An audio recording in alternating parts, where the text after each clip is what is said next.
백훈종의 전지적 비트코인 시점. 네, 여러분 안녕하세요.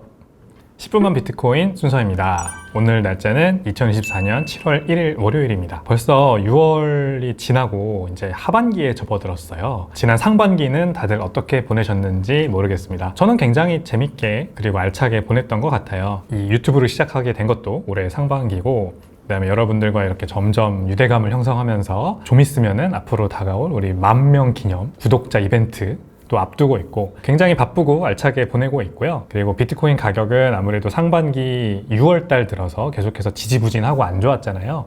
근데 제가 봤을 때는 비트코인 가격의 하반기 전망도 저는 괜찮을 거라고 생각이 되기 때문에 더욱 기대되는 2024년 남은 6개월입니다. 이제 본격적으로 시작해 보도록 하겠습니다. 비트코인 가격 월간 수익률 마이너스 10.4%죠. 지난주에 6만 1,000달러대를 간신히 회복을 했는데요. 계속돼서 이렇게 S&P 500이나 노란색 나스닥 지수, 그 다음에 그 밑에 있는 공중전화 박스 색깔 S&P 500, 그리고 그 밑에 다우존스 지수 대비해서 굉장히 언더퍼폼하고 있습니다. 나스닥 같은 경우에는 지난 한 달간 무려 6% 가까이 올랐고 S&P 500도 4% 가까이 올랐네요. 다우존스도 뭐 계속해서 안 좋은 날도 많았었는데 한 달간은 1.12%나 올라서 이 비트코인보다는 훨씬 선방하고 있는 3대 대표 주가 지수입니다.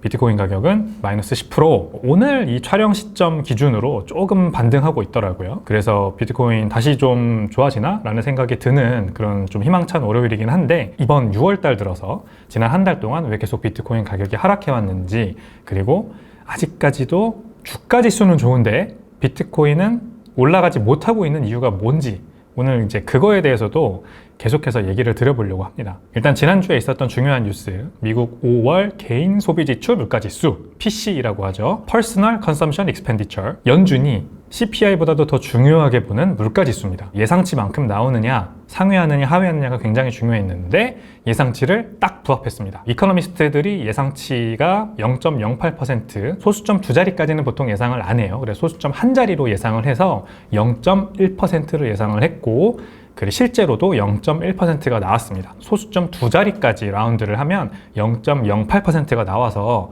여기 이제 보이죠? 그래프 오른쪽에 이 부분이 바로 5월달 PC입니다.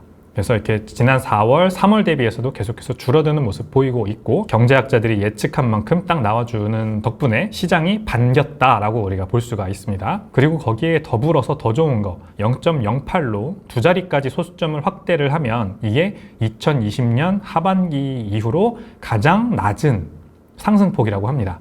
그래서 2020년 후반부면은 우리가 코로나 팬데믹 때문에 앞으로의 불확실성 굉장히 크고 연준이 이제 본격적으로 양적 완화를 퍼부을 때잖아요. 근데 그때 수준으로 돌아갔다. 물가 상승률이 2020년 예년 수준으로 돌아갔다. 이게 앞으로 계속 유지되는지가 중요하다. 그러면은 아무래도 연준 입장에서는 이제 본격적으로 기준금리 인하 카드를 만지작거릴만 하다라는 거죠. 한 가지 더 중요한 거, 더 추가로 봐야 될 게 뭐냐면 개인 소비 지출도 같이 나왔거든요. 복숭아 색깔입니다. 0.3% 상승을 했어요. 전월 대비해서 올랐죠. 5월달은. 이게 근데 뭐 때문에 올랐냐? 물가 지수는 점점 내려가는 모습 보이고 있는데 개인 소득은 왜 그런지 모르겠지만 올라가고 있어요. 그러니까 물가는 잡히는데 소득은 올라가고 있어요. 그러니까 좋은 상황이잖아요.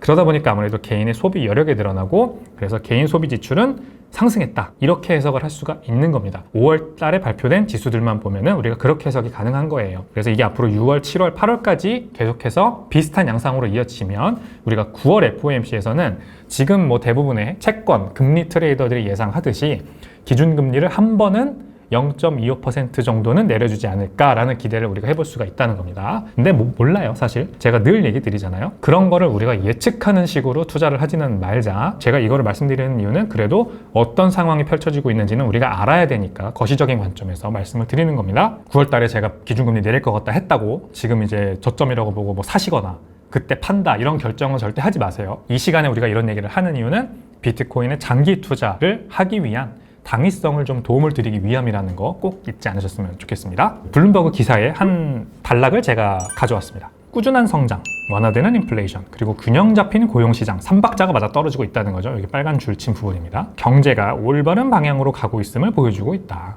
성장도 꾸준하고 인플레이션도 완화되고 있고 고용시장도 균형 잡힌 성장을 이뤄내고 있다는 거죠.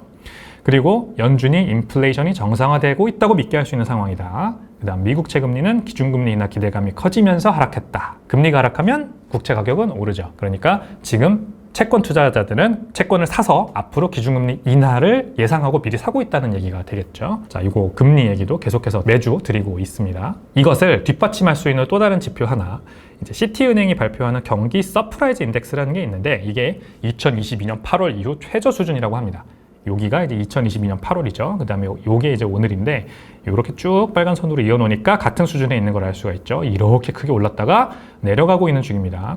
경기 서프라이즈 인덱스, 말 그대로 시티은행이 데이터들을 모아서 경기를 판단하는 인덱스를 계속해서 발표를 하는 거예요. 그래서 이게 낮아진다는 건 뭘 의미하는 거냐면 연준의 높은 기준금리가 이제 시중금리도 결국 끌어올리잖아요. 대출금리라던가 뭐 모기지금리라던가 아니면은 기타 등등 그런 대출금리들을 올려서 적극적인 경제 활동들을 억제하고 있음을 시사하는 겁니다. 사람들이 이제 좀 아무래도 경제 활동이 좀 위축되고 그러다 보면 물가가 내려가고 그러다 보면은 마일드한 수준의 경기 침체가 올 수 있다는 거고요. 그러면 기준금리 인하 카드를 연준이 만지작거릴 수밖에 없다라는 전망을 우리가 해볼 수가 있습니다. 자, 근데 계속해서 앞에서 보여드렸지만 주가 지수는 잘 나가는데 비트코인은 계속해서 떨어집니다. 그래서 디커플링 하는 모습을 보이는데 이게 원인이 뭘까요? 경기는 계속해서 지금 약간 우리가 원하는 방향으로 가고 있어요. 그래서 주가 지수는 그래서 좋다라고 우리가 얘기할 수 있잖아요. 비트코인만 안 돼요. 왜 그럴까?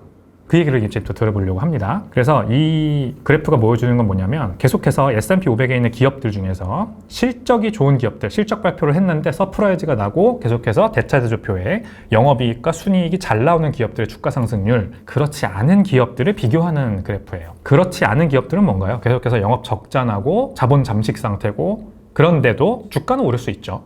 2020년, 2021년 한창 유동성이 많이 풀릴 때는 우리가 기업의 실적이나 이런 거 상관없었잖아요. 그냥 주가는 막 올랐습니다. 그런 기업들과 실적이 좋은 기업들을 비교해보니 실적이 좋은 기업들은 주가가 오르는데 그렇지 않은 기업들은 계속해서 이렇게 주가 상승률이 낮아지고 있다는 겁니다. 2024년 3월이죠, 여기가. 그리고 여기가 6월입니다. 그리고 계속해서 지난 3개월 동안 밸런스 쉿, 대차대조표, 자산상태표죠. 자산상태표상 이 실적이 좋지 않은 기업들의 주가 상승률이 이렇게 계속 마이너스 상승률을 기록하고 있다는 걸 보여주고 있습니다. 요거는 뭐 직관적으로 얘기해도 이 S&P 500을 구성하는 기업들 중에 5종목, 엔비디아, 구글, 마이크로소프트, 아마존 이런 기업들이 상승률이 나머지 지수 전부 다를 끌고 가고 있는 상황이잖아요. 그리고 이 끌고 가고 있는 기업들의 주가 상승률은 다 뭐에서 옵니까? 엄청난 실적 발표 서프라이즈에서 오죠. 실적 발표가 계속해서 서프라이즈가 나지 않습니까? 이런 기업들은 좋아요. 좋을 수밖에 없어요. 그러니까 계속해서 여기로 돈이 몰리는 거고 기업들이 제공하고 있는 서비스와 제품에 대한 수요도 좋지만 그만큼 주가에 대한 기대감도 같이 커지는 상황이라고 할 수가 있습니다. 아무래도 2020년, 2021년 메타버스 우주, 지금 당장 돈은 못 벌지만 미래 밸류에이션을 가지고 이 주가가 평가되던 시기랑은 조금 지금 달라요. 그래서 그때는 유니콘들이 주가가 잘 올랐던 시기라면 지금은 켄타우로스가 주가가 잘 오르는 시기라고 합니다. 근데 지금은 사실 켄타우로스도 아니고 그냥 진짜 휴먼, 사람, 진짜 현실적으로 돈을 잘 버는 기업들만 주가가 잘 가요. 그래서 이런 그래프가 나오는 거고요. 근데 그 상황이 약간 지금 바뀌는 모습이 보이고 있습니다. 주식시장에서. 블룸버그 기사인데 이 월스트리트에 흔들리지 않는 시장에서 위험 선호도가 다시 포효하고 있다라는 제목의 기사가 나와서 제가 재밌어서 가져왔습니다. 이 사람 누군가요? 이 사람 키스 길이라고 합니다. 그 로어링 키티라는 이제 활동명으로 더 유명하죠. 저희 채널에 그 커뮤니티에서도 소개를 드린 적이 있는데 로어링 키티가 2021년에 이 월스트리트 헤지펀드들을 대상으로 굉장히 큰 사건을 일으켰던 내용을 다룬 영화 덤머니라고 하는 영화 커뮤니티를 통해서 추천드린 적이 있어요.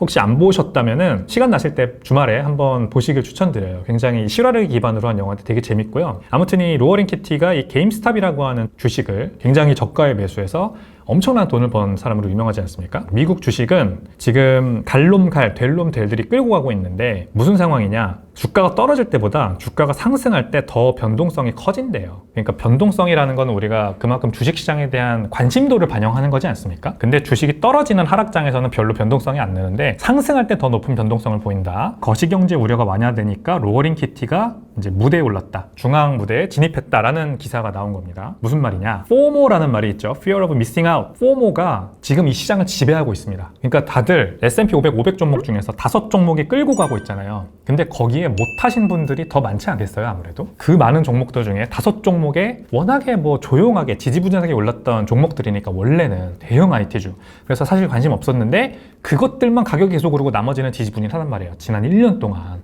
그러니까 다들 지금 포모에 빠져 있는 거예요. 아, 내가 지금 더 이상은 돈을 잃을 수 없어. 뭔가 이거 뭐 올라타가지고 그동안 가져가지 못한 수익률을 만회를 해야 돼 라고 하면서 상승장만 오면, 무언가 올라가는 시장만 오면 피어 오브 미싱아웃이 찾아오면, 포모가 찾아오면서 패닉 바잉을 한다라는 얘기입니다. 패닉 셀링이 아니라 패닉 바잉을 한다. 그래서 이렇게 상승장이 찾아오면 포모가 찾아와서 변동성이 늘어나는 게 2023, 2024의 특징입니다. 그거는 그만큼 이 상승장을 기다리는 대기 수요가 크다는 걸 뜻합니다. 파란색이 보여주죠? 상승장을 기다리는 대기 수요가 시장에 상당히 많다라는 것을 뜻합니다. 자, 그래서 로어링 키티가 자기 계정에다가 무슨 강아지 사진을 올렸어요. 그랬더니 강아지 관련된 밈 주식들 가격이 폭등을 했다고 합니다. 블룸버그 기사가 났죠? 슈이라고 하는, 여기 보이는 2019년에 상장을 했대요. Where Pet Lover Shop. 애완견을 키우는 분들을 위한 용품을 파는 그런 샵인 것 같아요. 슈이라고 합니다. 그 다음에 펫코라고 하는 기업도 있죠. 이거 2000년대 초반에 상장한 기업인데 굉장히 유명했습니다. 근데 지금은 뭐 이제 별로 주목을 못 받는 기업이에요. 아무튼 강아지 관련된 이미지를 이 사람이 올렸다고 두 회사의 주가가 크게 올랐다. 무슨 사진이냐?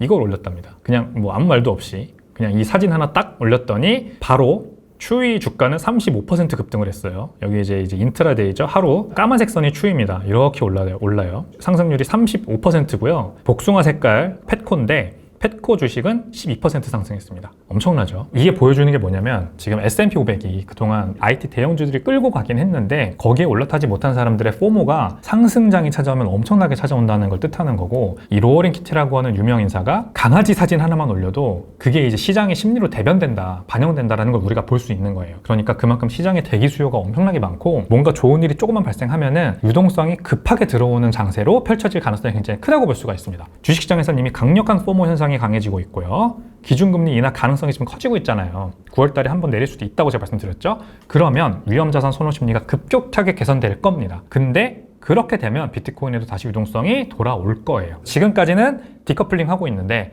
주가 지수는 잘 되고 비트코인은 안 되고, 근데 역시 위험자산 선호 심리가 조금 더 돌아와 주면 지금 시장에 굉장히 큰 대기 수요가 있기 때문에 비트코인에도 다시 한 달간 10% 넘게 떨어진 거 충분히 만회하고도 남을 만큼 대기 수요 때문에 유동성이 돌아올 거라고 예상이 됩니다. 비트코인은 원래 이런 컨설리데이션 기간이라는 걸 항상 거쳐요. 본격적으로 가격이 슈팅하기 전에 강화되는 구간, 이 구간이 2017년 상승장에선 50일 정도 이어지다가 슛 올라갔고 2020년 상승장에서는 21일 이어지다가 여기죠. 슛 올라갔다고 해요. 2024년이죠. 지금은 굉장히 길어요. 115일이나 이게 이어지고 있습니다. 이게 이제 끝나면은 아무래도 바로 슛 하는 단계가 올 가능성이 크다고 볼 수가 있고요. 이게 길어지고 있는 이유는 아무래도 컨설리데이션 기간임에도 불구하고 전고점을 뚫었기 때문에 그런 것 같아요. 매도 압력도 나오고 그러는 바람에 이 컨설리데이션 기간이 끝나지 않고 있는 건데 계속해서 길을 모으는 단계가 이어지고 있다, 이렇게 보시면 되고요. 이게 또 뭘 보면 알 수가 있냐면 단기 투자자들의 지금 움직임을 볼 수가 있습니다. 요거는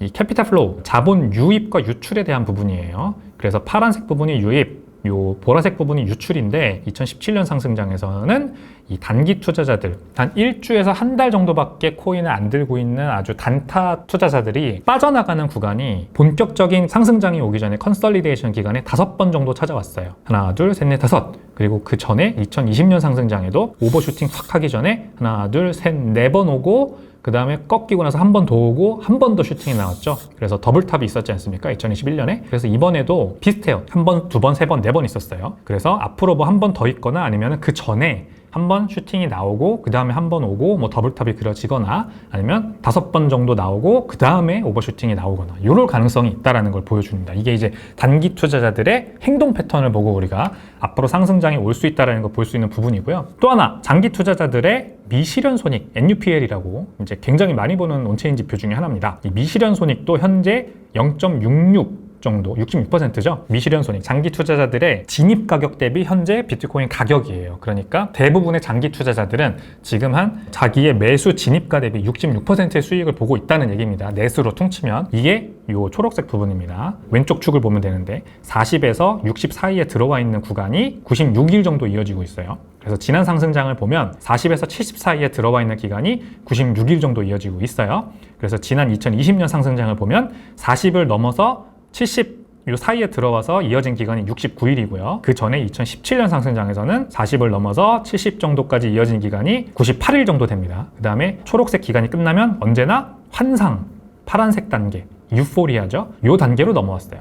그리고 그 기간이 182일 정도 이어졌죠. 그동안 비트코인 가격이 이렇게 크게 올랐습니다. 이때도 초록색 기간 끝나고 파란색 기간 찾아왔을 때 비트코인 가격이 크게 오르고 그 다음에 또 더블탑 오르고, 그래서 지금도 이제 이 초록색 믿음 구간이 96일째 이어지고 있기 때문에 이게 끝나고, 언제 끝날지는 모릅니다만 끝나면 본격적으로 상승장이 찾아올 거라고 예상할 수가 있다. 이렇게 정리를 드리겠습니다. 자, 1부 요약입니다. 미국 5월 개인 소비 지출 물가 지수가 예상치를 부합했습니다. 다행히. 게다가 소득도 높아졌어요.